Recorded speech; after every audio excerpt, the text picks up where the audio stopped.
Dans la présentation précédente, on a parlé de la Révolution de février, comment les masses ont spontanément renversé le régime tsariste et aboli des siècles de tyrannie. Dans ce gros party qu'était la Révolution, les travailleurs avaient le pouvoir dans leurs mains, mais ils ont laissé le pouvoir leur glisser entre les doigts. La bourgeoisie a récupéré le pouvoir et tenté de sauver l'ancien régime, d'abord en mettant le frère du tsar au pouvoir, ce qui a été empêché par les masses, puis en mettant en place le gouvernement provisoire, autoproclamé et élu de personnes. On a parlé de comment il s'est constitué un double pouvoir, et qu'à côté du gouvernement provisoire capitaliste, il y avait les soviets, ou conseils ouvriers, formés des délégués, des travailleurs, des soldats et des paysans, dont le plus important était le soviet de Pétrograd. On a parlé de la nature contradictoire du régime de février. Les dirigeants élus du soviet, issus des partis mencheviques et socialistes révolutionnaires, disaient que les conditions n'étaient pas mûres pour la révolution socialiste, et qu'il fallait continuer à réaliser la révolution bourgeoise entamée en février. Ces réformistes de gauche, ils voulaient pas du pouvoir pour les travailleurs, ils voulaient soutenir la bourgeoisie libérale pour établir une république capitaliste. Ces conciliateurs, comme on les a appelés, sont ceux qui assuraient au gouvernement de pouvoir rester en place. Ils ont finalement joint eux-mêmes le gouvernement, en coalition avec les représentants de la bourgeoisie. Mais le gouvernement provisoire, il faisait rien pour satisfaire les masses. Il mettait pas fin à la Première Guerre mondiale, il donnait pas la nourriture que les travailleurs demandaient, il donnait pas la journée de 8 heures, et il donnait pas la terre aux paysans, qui appartenaient encore aux seigneurs et aux grands propriétaires fonciers. Et les masses étaient tannées. Et c'est grâce au travail patient des bolcheviks que les masses se sont détournées des réformistes pour embrasser l'idée d'une révolution socialiste. Les bolcheviks ont mis de l'avant les slogans de la paix, du pain et de la terre, et de tout le pouvoir aux soviets. On s'était laissé la dernière fois avec les journées de juin. Les dirigeants réformistes du Soviet avaient organisé une manifestation et ils avaient été pris de stupeur en voyant que la grande majorité des manifestants arboraient les slogans des bolcheviks sur leurs pancartes.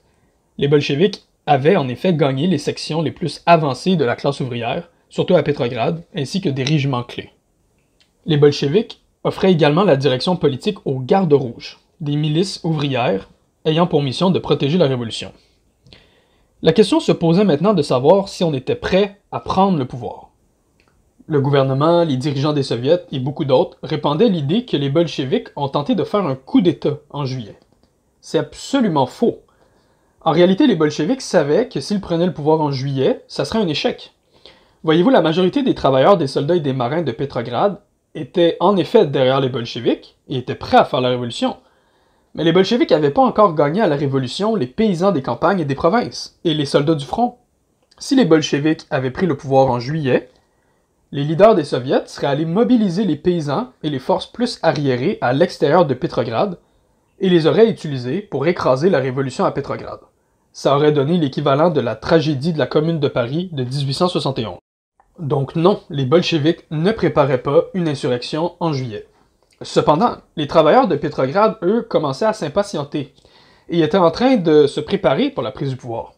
Les bolcheviks ont donc dû retenir les travailleurs, les empêcher de renverser le gouvernement parce que la balance des forces n'était pas de leur côté. Les ouvriers et les soldats de Pétrograd voulaient organiser une manifestation armée en juillet, notamment pour envoyer le message aux dirigeants du Soviet que ceux-ci devaient prendre le pouvoir, au lieu de se coaliser avec la bourgeoisie. Les bolcheviks se sont mis à la tête du mouvement pour l'empêcher d'aller trop loin et de se faire écraser. Ils ont convaincu les travailleurs de ne pas amener les armes pendant la manif et de ne pas faire une insurrection. Malgré cela, les bourgeois étaient terrorisés. Les dirigeants réformistes aussi étaient terrorisés. C'est comme si ils se disaient « Voir que les travailleurs nous demandent de prendre le pouvoir, c'est inacceptable ». D'ailleurs, il y a une scène assez drôle dans la manif où il y a un soldat qui lève son poing à Tchernov, un dirigeant réformiste, et il lui crie « Prends le pouvoir, bâtard, quand on te le donne ». Ça résume bien la situation en fait, hein? C'est-à-dire les travailleurs qui veulent le pouvoir aux travailleurs, et les dirigeants mencheviks et SR à la tête du Soviet de Pétrograd et dans le gouvernement, qui veulent le pouvoir pour la bourgeoisie. Les manifs du 3 au 5 juillet ont été durement réprimés par les forces de l'ordre. La répression policière a mené à des morts dans la foule. Il y avait également des agents provocateurs et des infiltrés fascistes qui étaient là pour foutre le bordel dans la manif. La nuit du 5 juillet, les bureaux de la presse bolchevique, la Pravda, sont attaqués par des forces de l'ordre. Les journaux bolcheviques sont rendus illégaux. Le 7 et 8 juillet, le premier ministre, le prince Lvov, démissionne. Et c'est le réformiste Kerensky qui forme le deuxième gouvernement de coalition. Les dirigeants des soviets vont alors se venger contre les bolcheviks. Des bolcheviks sont arrêtés, surtout les dirigeants.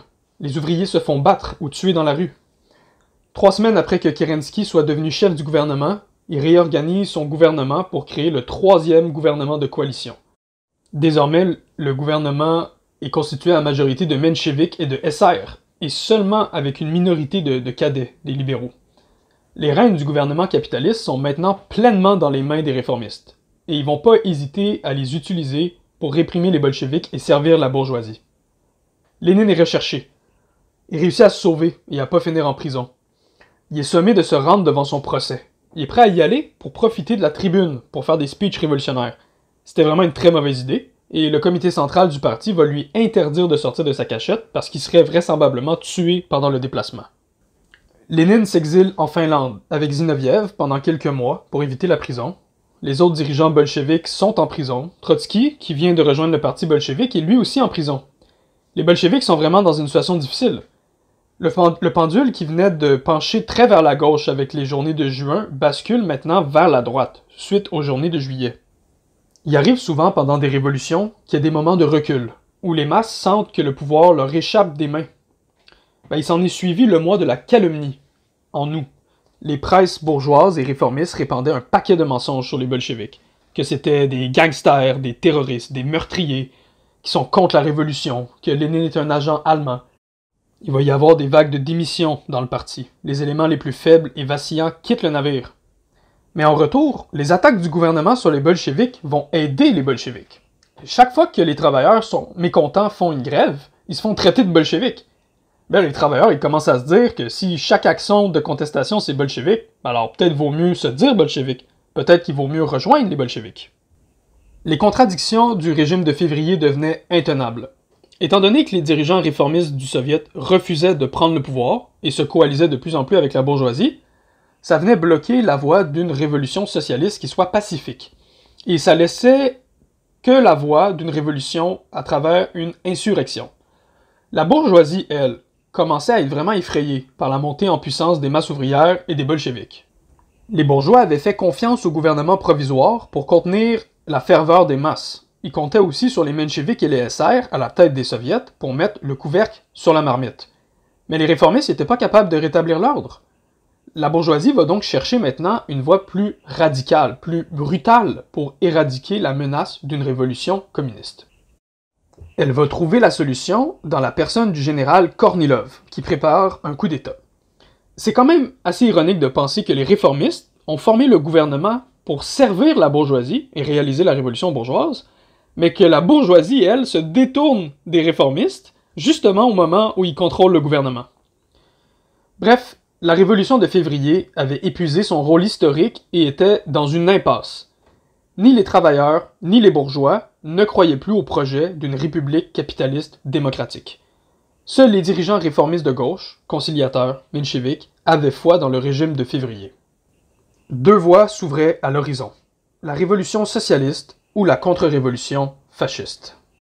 Donc soit la dictature fasciste de Kornilov, instaurée par une contre-révolution violente, soit l'insurrection armée par les travailleurs et la création d'un État ouvrier sous la guidance du parti bolchevique. Le centre politique, formé par le gouvernement Kerensky et les dirigeants conciliateurs du Soviet de Pétrograd, avait pris leur vengeance contre les bolcheviks.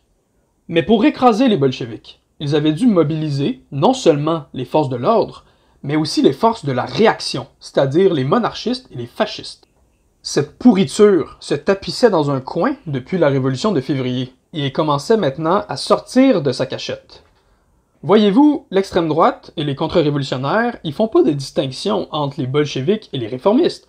Pour eux, ce sont tous des méchants ennemis communistes. Et donc, ils soutenaient pas le régime de février. Ils voulaient soit revenir à la dictature tsariste, soit aller vers la dictature fasciste. Mais Kerensky, à la tête du gouvernement provisoire, sentait son pouvoir s'affaiblir. Il avait besoin d'un coup de force. Il va renforcer son appareil militaire, augmenter la répression étatique, essayer de se positionner comme un petit dictateur, même si ça va pas marcher. Et pour y arriver, il va remettre le commandement de ses armées au général Kornilov. Kornilov était un général de l'armée tsariste sous l'Ancien Régime. bien qu'haï des soldats, il avait le soutien de beaucoup d'officiers.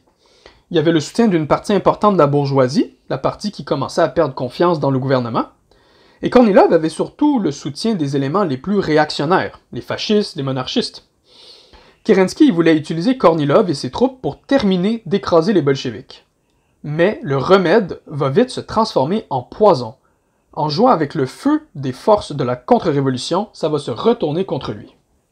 Kornilov voulait devenir le dictateur de Russie, et il ne pouvait pas y avoir deux dictateurs. Kornilov voulait s'occuper lui-même de détruire Lénine et les bolcheviks, et il ne pouvait pas laisser la faiblesse de Kerensky lui mettre des bâtons dans les roues. Kornilov se rebelle alors contre Kerensky et organise son propre coup d'État contre-révolutionnaire. Il commence à marcher sur Petrograd le 23 août. Kerensky et les réformistes paniquent, ils savent qu'ils sont en danger. Mais voyez-vous, Kornilov avait quelques problèmes. Les forces révolutionnaires bolcheviques ont pénétré si profondément dans l'armée que Kornilov trouve pas de soldats pour l'appuyer dans son coup d'État. Même les Cosaques ne veulent pas se battre contre lui. Les réacs, ils font beaucoup de bruit dans les médias, mais leurs forces réelles sont assez faibles.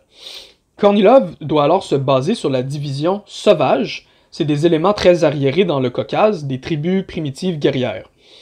Et Kerensky, pour se défendre contre Kornilov, est forcé de retirer les sentences et les mandats d'arrestation sur les bolcheviks et de libérer les dirigeants bolcheviks. Lénine et les bolcheviks, malgré le fait que le gouvernement Kerensky les ait emprisonnés et tués dans les rues, sont prêts à faire front commun avec lui pour combattre les armées de Kornilov. Et donc, comment ils vont s'en prendre pour battre Kornilov? Pas avec des fusils, pas avec des balles, en fait, il y a eu à peine de bataille. C'est les travailleurs qui vont bloquer l'avancée de Kornilov. Kornilov avait besoin d'utiliser des transports et des trains pour déplacer son armée, son armement, ses provisions, et les travailleurs des trains vont bloquer son stock, dévier les voies de chemin de fer. Et quand les trains s'arrêtent, les travailleurs bolcheviks s'en vont voir les guerriers de la division sauvage et ils leur parlent. En fait, ces guerriers, on leur avait raconté des mensonges. On leur avait dit qu'ils venaient se battre contre des espions allemands. Et là, la division sauvage réalise que c'était pas vrai. Les bolcheviks leur expliquent que, pour eux, ce qu'ils veulent, c'est donner la liberté aux gens du Caucase, leur donner le droit à l'autodétermination, donner la terre aux paysans. On dit à la division sauvage, pourquoi vous vous battez avec des monarchistes, qui sont justement ceux qui vous refusent le droit à l'autodétermination, puis ceux qui possèdent vos terres. Et ça les a convaincus. L'armée de Kornilov venait de s'effondrer comme un château de cartes. Et tout ce mouvement de lutte contre Kornilov avait été organisé par les bolcheviks. Kerensky et les dirigeants réformistes ont joué aucun rôle, ils étaient impotents. Et c'est là que les masses réalisent que tout ce que les réformistes disaient au sujet des bolcheviks, que c'était des gangsters qui sont contre la révolution, que Lénine est un agent allemand, ben c'était un paquet de mensonges. Ils voyaient que c'était les bolcheviks qui venaient de sauver la révolution. Et alors là, la situation change complètement. Alors que le pendule précédemment était allé vers la droite, maintenant il revenait très fortement vers la gauche. Le premier coup de la contre-révolution venait d'être défait.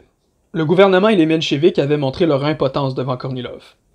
À partir de ce moment, les bolcheviks commencent à gagner un soviet après l'autre à leur cause. Il y a une série d'élections dans les soviets, et les bolcheviks se font élire à la majorité dans un soviet après l'autre, élus comme représentants des travailleurs. Trotsky est élu président du soviet de Petrograd le 26 septembre. La Garde rouge se structure à Petrograd et à Moscou, organisée par le parti bolchevique. Le parti, lui qui avait 8000 membres en février, puis 80 000 en avril, a maintenant 250 000 membres. C'est devenu un parti de masse. Les mencheviks, eux, sont pratiquement détruits. La question de la prise du pouvoir commençait à se poser. Lénine était encore en Finlande. Il avait peur que le comité central manque l'opportunité de la prise du pouvoir par les soviets. Lénine bombarde le comité central de lettres pour les urger à organiser l'insurrection. Lénine disait qu'il fallait pas trop tarder, parce que si on attend trop, les forces du gouvernement Kerensky pourraient contre-attaquer et faire rater l'insurrection, mais aussi les travailleurs pourraient se démoraliser et se démobiliser. Trotsky, lui, avait une différence d'opinion sur le moment de l'insurrection. Il voulait attendre que le congrès des soviets se rassemble avant de prendre le pouvoir, pour que le congrès puisse légitimer l'insurrection. La question de la légalité est importante. Les travailleurs veulent que ça soit légal, légitime, et il faut prendre en compte leurs sentiments. Il va s'en suivre un énorme débat dans le parti bolchevique, à commencer par le comité central. Bien que les dirigeants du parti avaient endossé les thèses de Lénine en avril, en faveur de la prise du pouvoir et de la révolution socialiste, ils les avaient endossés dans l'abstrait, d'un point de vue théorique en fait, surtout pour faire de l'agitation auprès des masses. Mais maintenant que le moment décisif apparaissait à l'horizon, ils vacillaient. Ils disaient que l'ennemi était trop puissant, qu'on n'arriverait pas à prendre le pouvoir, qu'il faudrait peut-être attendre l'Assemblée constituante, comme demandaient les mencheviks et les SR dans les soviets. Bref, les dirigeants bolcheviks étaient terrifiés. C'est dans des moments comme ça qu'un parti marxiste est testé pour savoir s'il va être à la hauteur de sa mission historique. Finalement, Lénine a convaincu les dirigeants puis les membres du parti. Le 10 octobre, le comité central bolchevique décide d'organiser l'insurrection. Il y a 10 votes pour et 2 contre. Kamenev et Zinoviev sont contre. Les deux étaient terrifiés à l'idée de prendre le pouvoir. Et ils vont alors faire quelque chose de très grave. Ils vont publier une lettre dans la presse bourgeoise pour dénoncer l'insurrection. Bon, d'abord, c'est un bris important de centralisme démocratique, de la démocratie du parti bolchevique, de s'opposer publiquement à une décision prise démocratiquement dans le parti. Mais aussi, surtout, ils venaient de donner à l'ennemi l'information qu'on préparait une insurrection. Ils venaient basically de trahir la révolution. Lénine va demander leur expulsion du parti, mais finalement on va décider de les garder, parce qu'ils étaient quand même assez utiles pour la révolution, vu leurs compétences, après qu'ils se soient repentis. Les 2 semaines qui vont suivre vont servir à préparer l'insurrection du 25 octobre. En réalité, le jour de l'insurrection, 90% du travail avait déjà été fait pendant les 2 premières semaines. Au début de ces 2 semaines, le gouvernement de Kerensky s'est empressé d'appeler les 2 tiers de la garnison de Petrograd de s'éloigner de la ville pour s'en aller au front contre les Allemands. Le soviet de Petrograd, qui était alors formé à majorité de délégués bolcheviques, va mettre en place le comité militaire révolutionnaire. C'était au départ un organe purement technique visant à examiner si l'ordre de Kerensky d'éloigner la garnison de Petrograd était valide au point de vue militaire ou si c'était une tactique de Kerensky pour livrer la Petrograd révolutionnaire aux Allemands. Ben oui, comme de fait, c'était clair en fait que Kerensky préparait son offensive pour s'attaquer aux soviets. Les soldats de Petrograd étaient déjà gagnés pour la plupart aux bolcheviks et ils vont refuser de sortir de la ville. Ils vont donc désobéir au gouvernement. Le comité militaire révolutionnaire était en train de devenir l'organe d'état-major pour diriger l'insurrection. Par la suite, le comité militaire révolutionnaire, élu par le soviet et contrôlé par les bolcheviks, nomme ses commissaires à la tête de toutes les unités et institutions militaires, en plus de coordonner les opérations des gardes rouges. Kerensky sort 2 bataillons du front pour les envoyer rentrer dans Petrograd contre le soviet. Après que les bolcheviks aient discuté avec les délégués des bataillons se rangent du côté des bolcheviks. De facto, le gouvernement et son état-major militaire à Petrograd étaient isolés.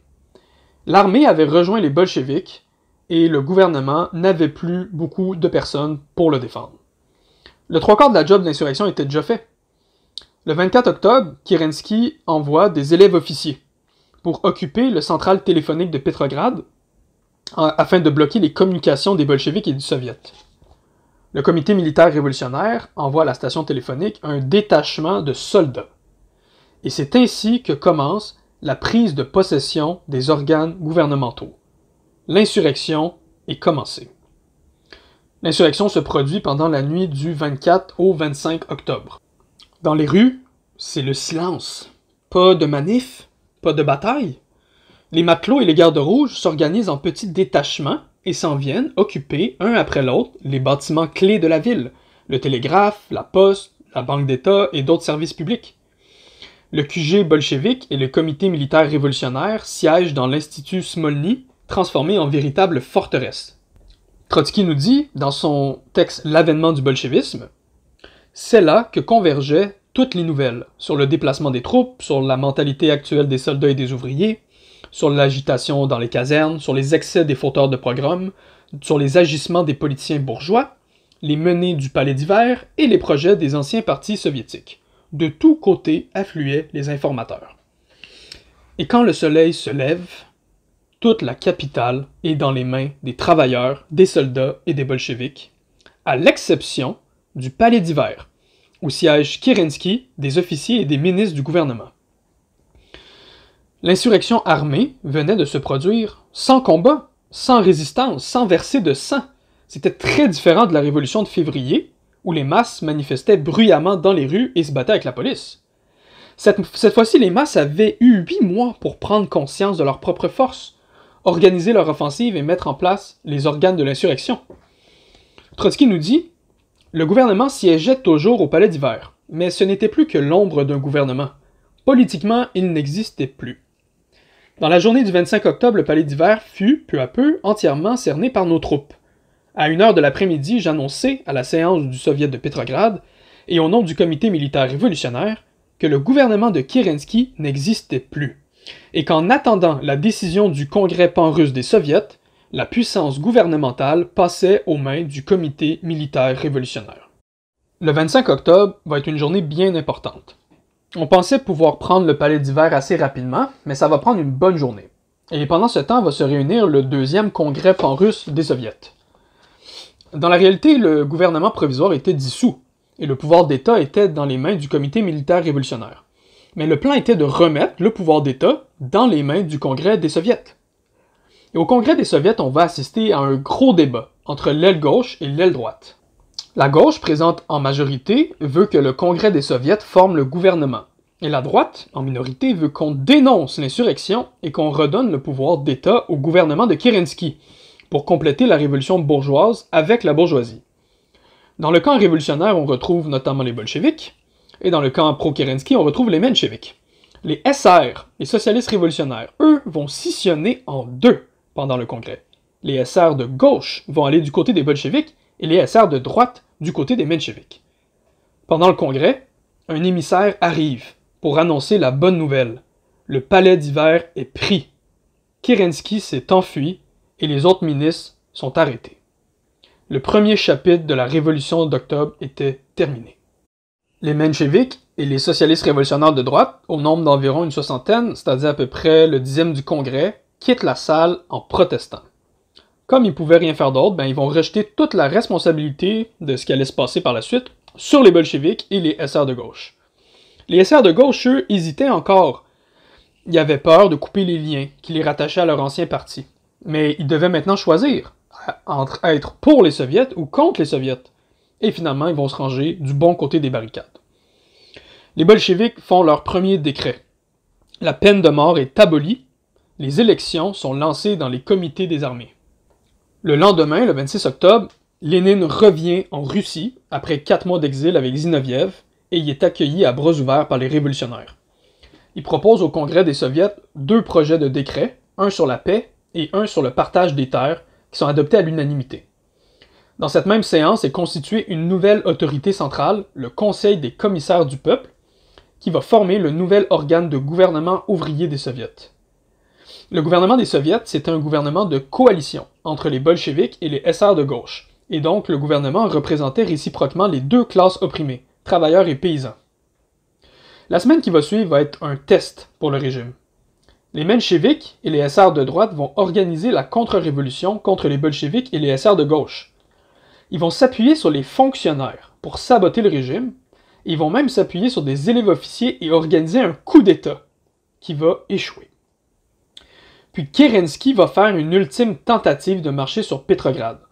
On entendait de partout des nouvelles que Kerensky avait réussi à rassembler des forces militaires suffisantes, mais malheureusement pour lui, ses renforts du front vont jamais venir, et son armée de Cosaques va se rebeller contre lui. Kerensky s'enfuit une nouvelle fois, comme il l'avait fait au Palais d'hiver. La révolution se répand rapidement à l'ensemble de la Russie. Partout, les soviets prennent le pouvoir et mettent en place la démocratie ouvrière dans les milieux de travail. Les seigneurs sont expropriés et les terres données aux paysans. Les capitalistes sont expropriés et les usines sont gérées par les travailleurs. Le nouveau régime révolutionnaire met en place une série de réformes. C'est le premier pays à donner le droit de vote aux femmes. L'avortement est légalisé 71 ans avant le Canada. On donne aussi le droit au divorce, on légalise l'homosexualité et le changement de genre, et on donne le droit à l'autodétermination à tous les peuples. Les masses opprimées de Russie venaient d'entamer la marche vers le socialisme et l'abolition des classes. Et c'est ça que les puissances impérialistes ont jamais digéré et qui va les motiver à envahir l'URSS. La guerre civile qui suit la Révolution est tout entière la responsabilité des pays capitalistes envahisseurs, incluant le Canada. Ils vont se joindre aux forces contre-révolutionnaires organisées dans ce qu'on appelle les armées blanches. Les armées blanches ont été montées par des généraux pro-tsaristes, accompagnés de forces monarchistes, des fascistes du Parti sang noir, puis par les libéraux bourgeois du Parti cadet, et puis par la suite par les réformistes conciliateurs, c'est-à-dire les mencheviks et les SR de droite. Les ouvriers et les paysans russes ont défendu courageusement leur révolution, en s'organisant dans l'armée rouge que Trotsky a construit en réorganisant les gardes rouges. Les masses russes ont finalement gagné la guerre et repoussé l'envahisseur. Un autre élément qui va permettre la victoire, c'est que les bolcheviks avaient une perspective internationaliste. Ils appelaient les travailleurs du monde entier à faire comme eux et à renverser le capitalisme. Ils ont fait de l'agitation politique dans les armées étrangères qui étaient en Russie, et ça va entraîner des mutineries dans toutes les armées étrangères, et les gouvernements impérialistes vont devoir retirer leurs armées. Pour les bolcheviks, la révolution socialiste devait nécessairement devenir internationale. La révolution russe était seulement l'étincelle. Et comme de fait, les travailleurs du monde ont répondu à leur appel. Dans les 5-6 années qui vont suivre la révolution russe, il y a eu des révolutions partout en Europe, en Allemagne, en Italie, en Finlande, en Bulgarie, etc. Ça s'est aussi rendu au Québec, au Canada. Avec la grève générale de Winnipeg et la grève générale de Montréal, les deux en 1919 et les deux influencés par le bolchevisme. Malheureusement, ces révolutions n'ont pas été victorieuses. L'URSS s'est retrouvée isolée, dans des conditions de misère, de guerre civile et d'arriération économique. Et donc, les germes sont apparus pour l'émergence de la bureaucratie stalinienne. Pour en savoir plus sur cet aspect-là, je vous recommande ma conférence « L'Union soviétique était-elle socialiste ?» Il y a quelques leçons sur lesquelles j'aimerais qu'on revienne. Les libéraux et les réformistes ont tout fait pour présenter la révolution d'octobre 1917 comme un violent coup d'État. Mais non, c'était pas un coup d'État. L'insurrection n'a pas été réalisée par une petite clique qui a usurpé le pouvoir. C'est les masses qui ont pris conscience de la nécessité de s'emparer du pouvoir. Le gouvernement provisoire capitaliste n'avait pas été élu démocratiquement par personne. Les soviets, eux, étaient des organes de démocratie directe. La prise du pouvoir, elle s'est faite presque sans violence. En fait, ça ressemblait plutôt à une genre d'opération de police. Et pendant la prise du palais d'hiver, tout le monde s'est rendu. En février, cependant, il y avait eu plus de violence, avec 1500 morts. En octobre, il n'y a pas eu de violence, parce que personne ne voulait défendre le régime de février, parce que les masses étaient organisées, étaient conscientes, et parce que les bolcheviks avaient gagné la majorité des travailleurs à leur cause. Et il va y avoir plus de morts pendant le tournage du film sur octobre 1917, réalisé par Sergei Eisenstein, 10 ans plus tard, que pendant la prise du pouvoir, à cause d'accidents sur le tournage. Avant de conclure, j'aimerais parler un peu du rôle des masses, du parti et du leadership. Une révolution, comme le disait Trotsky, c'est l'entrée des masses sur la scène de l'histoire. Les masses qui auparavant laissaient la politique aux politiciens se disent maintenant « c'en est assez », que c'est à nous de prendre le contrôle. Les masses russes, en 1917, ont pris conscience en quelques mois que les idées des bolcheviks étaient les meilleures, qu'il fallait que les masses prennent elles-mêmes le pouvoir et entament une révolution socialiste. Mais sans la présence des bolcheviks, sans la présence d'une organisation révolutionnaire, ces idées n'auraient pas rejoint les masses, du moins pas assez rapidement pour influencer le cours de l'histoire. Les bolcheviks ont passé 20 ans à construire un parti révolutionnaire, à s'éduquer dans les idées et les méthodes du marxisme, à s'entraîner à devenir des cadres de la révolution. Et c'est ça qui a permis aux bolcheviks en 1917 de gagner en influence auprès des travailleurs et de les convaincre de prendre le pouvoir. C'est ce qui leur a permis de passer de 8000 bolcheviks au début de 1917 à devenir un parti de masse de 250 000 membres en octobre. Et on ne peut pas improviser la construction d'un leadership révolutionnaire pendant une révolution. Il faut le préparer bien à l'avance. Et finalement, il faut parler du rôle des individus. Sans Lénine, le parti bolchevique en 1917 aurait probablement refusionné avec les mencheviks et soutenu le gouvernement provisoire. C'est Lénine, en avril, qui a convaincu le parti de rompre avec la bourgeoisie. C'est Lénine, en octobre, qui a convaincu les bolcheviks de préparer l'insurrection. La combinaison de la spontanéité créatrice des masses, du parti révolutionnaire, du leadership révolutionnaire et des idées du marxisme ont donné naissance à la Révolution russe. C'était la révolution la plus démocratique et la plus populaire de l'histoire humaine. C'est la révolution où le marxisme a conquis les masses et où les masses ont conquis le pouvoir. 1917, c'est notre révolution et c'est pourquoi il faut autant l'étudier.